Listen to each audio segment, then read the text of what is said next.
Muy bien, vamos a trabajar con las funciones cuadráticas.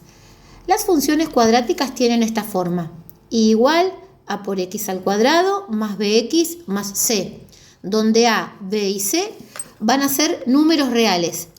B puede faltar, C puede faltar, el que nunca puede ser 0 es A, porque obviamente dejaría de ser una función cuadrática y se convertiría en una función lineal.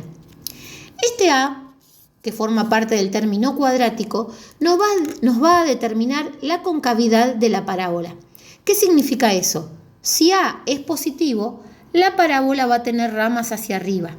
En el caso de que A sea negativo, la parábola tendrá ramas hacia abajo. C, el término independiente, lo que indica es la ordenada al origen, o sea, el punto donde la parábola corta al eje Y. En este caso lo podemos ver ahí, que sería menos 1. La parábola tiene elementos: raíces, eje de simetría, vértice y, como dije recién, ordenada al origen. Para graficar una parábola, nosotros tenemos que poder calcular todos los elementos y luego representarla. Las raíces de la parábola son los puntos de intersección de la gráfica con el eje X, es decir, la función vale 0. Al igualar la función a 0, se nos presenta una ecuación cuadrática o ecuación de segundo grado. Por lo tanto, las raíces de la función cuadrática salen aplicando la fórmula resolvente o, como le decimos nosotros, la fórmula de Bhaskara. Eso nos va a dar las raíces de la parábola en el caso de que las tenga. El vértice de la parábola, en este caso, es el punto máximo de la función. El vértice es un punto. Como todo punto tiene una coordenada según X y una coordenada según Y. La coordenada según X la podemos calcular de dos formas distintas. O bien es el cociente entre el opuesto de B sobre el doble de A eso me refiero a los coeficientes de la función cuadrática, o la podemos calcular como la semisuma de sus raíces. El Y del vértice lo vamos a calcular como la función para XB. ¿Qué significa esto? Que dependiendo de lo que nos dé XB, vamos a especializar a esta función reemplazando a la X por el valor de XB. Otro de los elementos que hay que trazar para poder graficar la parábola es el eje de simetría. El eje de simetría es la recta que divide a la parábola en dos partes simétricas y su ecuación es X igual XB, porque fíjense que justamente el punto donde la parábola se corta con el eje de simetría es el vértice. Entonces, cuando estamos encontrando XB, también estamos encontrando la ecuación del eje de simetría.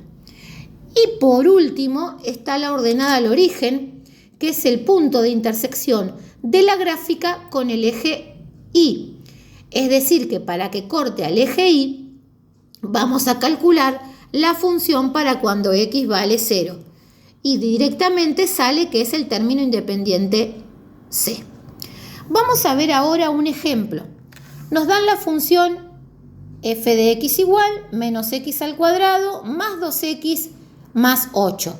Ya puedo saber que, como el término cuadrático, su coeficiente es negativo, la parábola va a tener ramas hacia abajo.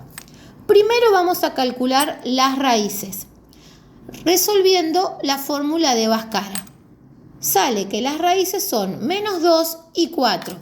Por lo tanto, voy al gráfico y voy a marcar un punto en menos 2 de x y un punto en 4 de x. Luego vamos a calcular el vértice. Vamos a calcular el XB. ¿Cómo lo vamos a calcular? Como el opuesto de B, por eso ponemos menos 2, dividido el doble de A. Hacemos la cuenta y XB nos da 1. Al encontrar el XB, también estamos encontrando el eje de simetría. Por lo tanto, por X igual a 1, vamos a trazar una línea punteada que va a ser el eje de simetría. Ya tenemos el XB, que es 1. Nos falta calcular el IB. ¿Cómo lo calculamos? Reemplazando en todas las x de la función por 1, que fue lo que nos dio xb. Resolvemos todo ese cálculo y nos da que ib vale 9. Por lo tanto, el vértice está en el punto 1 de x, 9 de y. Tenemos las raíces, tenemos el eje y tenemos el vértice. El último punto que nos falta es la ordenada al origen, que como dijimos anteriormente es la función para cuando x vale 0, y de ahí surge que la ordenada al origen es el punto 0, 8.